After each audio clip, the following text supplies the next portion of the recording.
কেউ নাই তো নাকি? নাই। বাংলা চলচ্চিত্রের ইতিহাসে যেসব নাম চিরকাল স্বর্ণাক্ষরে লেখা থাকবে তাদের মধ্যেই অন্যতম একটি নাম দিলদার। তিনি ছিলেন নিছক একজন কৌতুক অভিনেতা নন, তিনি ছিলেন এক যুগের প্রতিছবি, এক দম ফাটানো হাসির উৎস।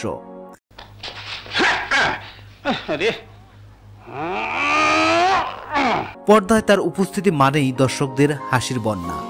অঙ্গভঙ্গি, মুখভঙ্গি আর সংলাপের অভিনবতায় দর্শককে হাসিয়ে কাঁদিয়ে তুলতেন মুহূর্তেই। আর সেই ব্যতিক্রমী প্রতিভার ফলেই কমেডি কিং বা হাসির রাজা উপাধিতে অভিষিক্ত হন তিনি।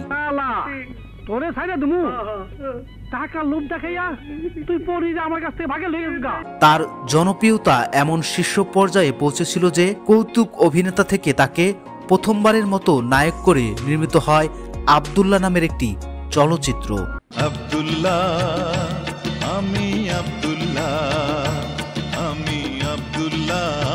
সেই ছবিতে রঙ্গরসের বাইরের এক নতুন দিলদারকে দেখে দর্শক ছিল অভিভূত। আপনি মানুষ চিনতে ভুল করেছেন ম্যাম সাহেব। All who dresses themselves well are not gent. 1975 সালে অমল ঘোষ পরিচালিত কেন এমন হয় ছবির মাধ্যমে শুরু হয় তার অভিনয় যাত্রা। এরপর আর পেছনে ফিরে তাকাতে হয়নি।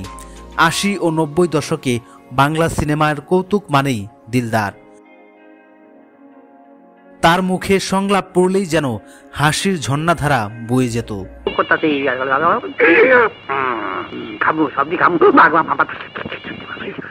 সেই সময়ের অসংখ্য সুপারহিট সিনেমায় তার অনবদ্য উপস্থিতি ছিল অপরিহার্য। কিন্তু 2003 সালের 13 জুলাই বাংলা সিনেমা হারায় এক অমূল্য রত্ন দিলদারকে। আজ পেরিয়ে গেছে 22টি বছর, তবু দর্শক আজও খুঁজে ফেরে সেই প্রাণচঞ্চল মানুষটিকে, যার চলে যাওয়ার পর থেকেই যেন বাংলা চলচ্চিত্র থেকে রং রস আনন্দ একরকম হারিয়েই গেছে। আজও বিভিন্ন টেলিভিশন চ্যানেলে চলে তার অভিনীত সিনেমা, ফেসবুক ইউটিউবে ভেসে বেড়ায় তার জনপ্রিয় দৃশ্যগুলো। তিনি নেই, তবু তার উপস্থিতি রয়ে গেছে প্রতিটি হাসির ভাঁজে, প্রতিটি সংলাপে আর দর্শকের ভালোবাসায়। দিলদার শুধু একজন কৌতুক অভিনেতাই ছিলেন না, তিনি ছিলেন মানুষের হাসির অভিভাবক। স্বাধীনতা টেলিভিশনের পক্ষ থেকে তাকে হৃদয়ের গভীর থেকে শ্রদ্ধা ও ভালোবাসা জানাই। দিলদার আছেন, থাকবেন বাংলা চলচ্চিত্রের চিরন্তন কমেডি কিং হিসাবে।